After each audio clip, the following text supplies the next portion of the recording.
Bismillahirrahmanirrahim. Assalamualaikum warahmatullahi wabarakatuh. Bagaimana kabarnya teman-teman semua di Jatiwaringin? Sehat-sehat ya. Mudah-mudahan semuanya dalam keadaan sehat walafiat, senantiasa dalam lindungan Allah Subhanahu wa taala. Alhamdulillah ibu di sini pun dalam keadaan sehat walafiat. Tak terasa kita sudah memasuki pertemuan kita yang 11 ya, di mana pertemuan ke-11 ini pembahasannya adalah terkait dengan analisa sumber dan penggunaan modal kerja. Yuk kita simak apa sih yang dibahas dalam analisa ini. Terlebih dahulu dijelaskan mengenai pengertian dari sumber dan penggunaan modal kerja. Ya, kita ketahui bahwa pada umumnya perusahaan ini membuat laporan keuangan. Laporan keuangan yang dibuat biasanya terdiri dari laporan laba rugi, laporan neraca, dan laporan perubahan modal. Tetapi perusahaan ada yang menyusun laporan sumber dan penggunaan dana, karena dengan laporan ini akan diketahui bagaimana perusahaan mengelola dan menggunakan dana yang dimilikinya. Nah, di sini ada 3 pengertian terkait dengan dana atau fund. Ya. Dana dapat diartikan sebagai modal kerja, sehingga suatu laporan sumber dan penggunaan dana menggambarkan suatu ringkasan sumber dan penggunaan modal kerja dan perubahan unsur-unsur modal kerja selama periode yang bersangkutan. Jadi yang pertama, bahwa dana dapat disamakan atau diartikan sebagai modal kerja. Yang kedua, dana dapat diartikan sebagai kas, sehingga laporan sumber dan penggunaan modal kerja menggambarkan sumber dan penggunaan kas selama periode yang bersangkutan. Dan yang ketiga, dana itu juga dapat dikatakan sebagai net monetary assets, yaitu kas dengan aktiva lain yang mempunyai sifat yang sama dengan kas. Ya. Jadi gimana?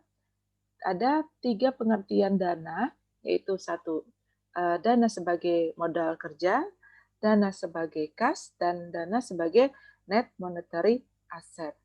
Ya. Sedangkan untuk modal kerja itu sendiri, ya kita mengerucut ya dana dalam pengertian modal kerja, karena yang akan kita bahas pada kesempatan ini adalah terkait dengan modal kerja. Ada 3 konsep atau definisi dari modal kerja. Konsepnya ada 3. Yang pertama adalah konsep kuantitatif, yang kedua konsep kualitatif, yang ketiga adalah konsep fungsional. Tapi yang perlu kalian titik beratkan kedua konsep ini, yaitu konsep kuantitatif dan kualitatif. Konsep kuantitatif, konsep ini menitik beratkan pada jumlah yang diperlukan untuk mencukupi kebutuhan perusahaan dalam membiayai operasinya yang bersifat rutin. Sehingga dengan konsep ini, modal kerja adalah jumlah aktiva lancar atau gross working capital. Ya, perlu kalian tekankan di sini. Jadi modal kerja berdasarkan konsep kuantitatif ya, itu adalah sejumlah aktiva lancar atau gross working capital. Sedangkan kalau modal kerja dalam konsep kualitatif ya, ini menitik beratkan pada kualitas modal kerja. Dalam konsep ini pengertian modal kerja adalah kelebihan aktiva lancar terhadap utang lancar. Ya, jadi kalau berdasarkan konsep kualitatif, modal kerja adalah aktiva lancar ya dikurangi dengan hutang jangka pendek.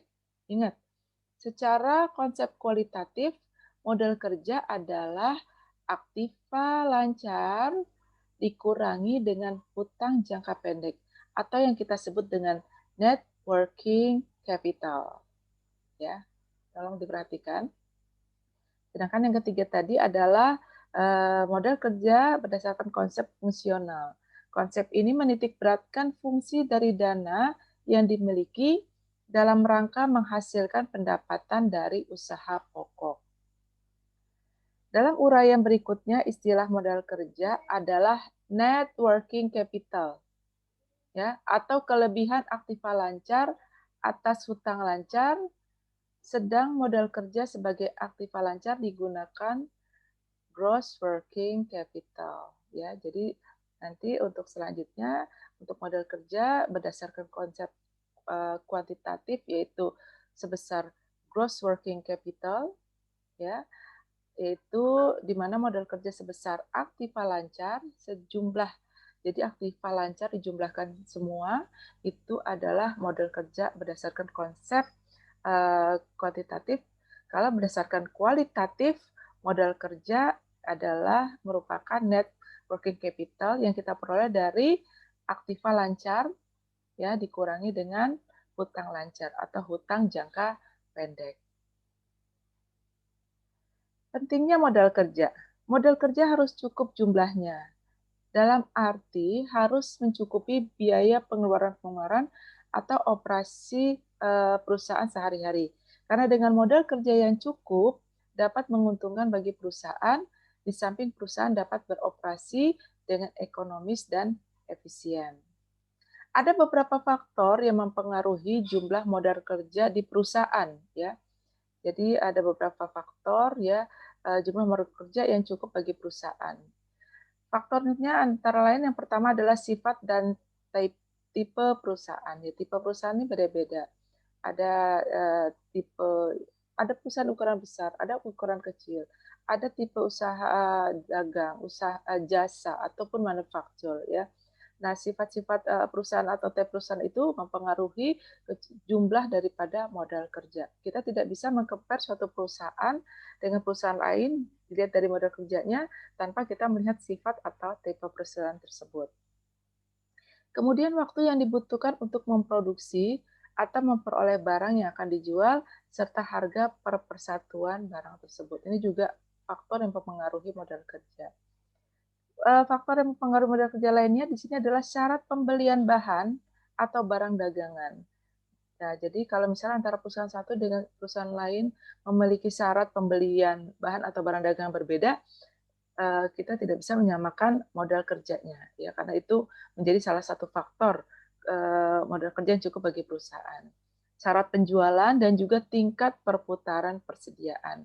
Walaupun mungkin sama-sama produksi, sama-sama produknya, tapi kalau tingkat perputarannya berbeda, ya kita tidak bisa membuat atau mengasumsikan bahwa modal kerja mereka adalah sama. Sumber modal kerja. Pada dasarnya, modal kerja terbagi menjadi dua, yaitu bagian yang tetap, yaitu jumlah minimum yang harus tersedia agar perusahaan dapat berjalan dengan lancar tanpa kesulitan keuangan. Nah, yang pertama ini, jadi perusahaan mungkin punya perhitungan tersendiri berapa sih jumlah minimum untuk modal kerja yang harus ada di perusahaan. Stay istilahnya selalu ada gitu loh. Jadi example misalnya perusahaan 10 juta kalau bisa modal kerja selalu ada. Jadi kalau udah di bawah 10 juta gimana caranya harus ada 10 juta lagi gitu loh. Bahwa itu adalah bagian yang tetap. Jumlah minimum ya diusahakan karena kenapa? Dengan jumlah minimum itu diupayakan perusahaan dapat terus menjalankan operasionalnya atau kesehariannya tanpa kesulitan keuangan. Yang kedua adalah jumlah modal kerja yang variabel dan jumlahnya tergantung aktivitas musiman dan kebutuhan-kebutuhan di luar aktivitas biasa. Kebutuhan modal kerja permanen atau tetap sebaiknya dibiayai oleh pemilik perusahaan atau pemegang saham, atau bisa juga berasal dari hutang jangka panjang, tetapi harus diperhatikan jatuh temponya. Jadi yang tadi bagian yang pertama ini yang tadi Ibu bilang perusahaan tetap harus punya jumlah minimum untuk modal kerja, itu sebaiknya diperoleh modal kerjanya dari mana? Ya kalau bisa dari pemilik perusahaan atau bisa dari pemegang saham, ya, atau bisa juga diperoleh dari hutang jangka panjang. Tapi tetap harus diperhatikan jatuh temponya, ya. Kemudian modal kerja. Nah, ini penting, tolong diperhatikan. Nah, kita sudah mulai masuk nanti dalam bahan untuk perhitungan atau pembuatan laporan sumber dan penggunaan modal kerja. ini adalah ya sumber atau asal modal kerja. Modal kerja itu sumbernya atau asalnya dari mana saja sih? Yang pertama ya, modal kerja perusahaan pada umumnya berasal dari yang pertama di sini adalah hasil operasi perusahaan. Hasil operasi perusahaan udah pasti adalah laba atau keuntungan. Kalau perusahaan ada depresiasi ditambah depresiasi. Kalau perusahaan ada amortisasi ditambah amortisasi, ya. Selain itu juga keuntungan dari penjualan surat-surat berharga dari investasi jangka pendek. Jadi nanti kalau misalnya di dalam laporan keuangan ada laba atas penjualan surat-surat berharga investasi jangka pendek itu dimasukkan sebagai modal kerja. Hasil penjualan aktiva lancar dan juga hasil penjualan saham atau obligasi itu juga sebagai sumber modal kerja. Jadi tolong diperhatikan, sumber modal kerja dari mana saja? Hasil operasi perusahaan. Dalam hal ini adalah laba. Nanti kalian harus cermat lihat di dalam laporan keuangan, dalam hal ini neraca, ada nggak sih laba atau hasil operasi perusahaan gitu di dalam laporan keuangan tersebut gitu ya. Terus lihat depresiasinya, kalau ada depresiasi ditambah, kalau ada amortisasi ditambah. Dan juga dilihat dari keuntungan penjualan surat-surat berharga maupun penjualan aktiva tidak lancar maupun penjualan saham atau obligasi ya. Kemudian di sini juga penggunaan modal kerja. Penggunaan modal kerja akan menyebabkan perubahan bentuk maupun penurunan jumlah aktiva lancar yang dimiliki oleh perusahaan. Tetapi penggunaan aktiva lancar tidak selalu diikuti berubahnya atau turunnya modal kerja. Jadi gini, kalau kita kalau kita menggunakan sumber modal kerja, itu udah pasti akan mempengaruhi aktiva lancar. Tapi belum tentu juga mengurangi atau menaikkan modal kerja penggunaan atau sumber tersebut ya. Jadi di sini ada beberapa poin-poin ya penggunaan aktiva lancar. Aktiva lancar itu seperti apa?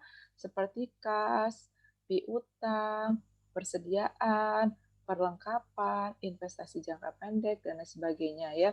Jadi penggunaan aktiva lancar yang mengakibatkan turunnya modal kerja itu apa saja? Nah, di sini adalah pembayaran biaya-biaya operasi perusahaan.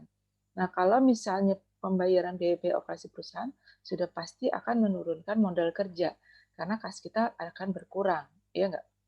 Kerugian-kerugian karena adanya penjualan surat berharga ataupun kerugian insidentil lainnya. Udah pasti kalau kerugian uang kas kita juga berkurang. Itu kas itu adalah bagian dari aktiva lancar. Adanya pembentukan dana atau pemisahan aktiva lancar untuk tujuan jangka panjang. Nah, udah otomatis di sini ketika mengkonversikan aktiva lancar untuk tujuan jangka panjang berarti ada kas ya bisa jadi yang terpakai untuk tujuan jangka panjang.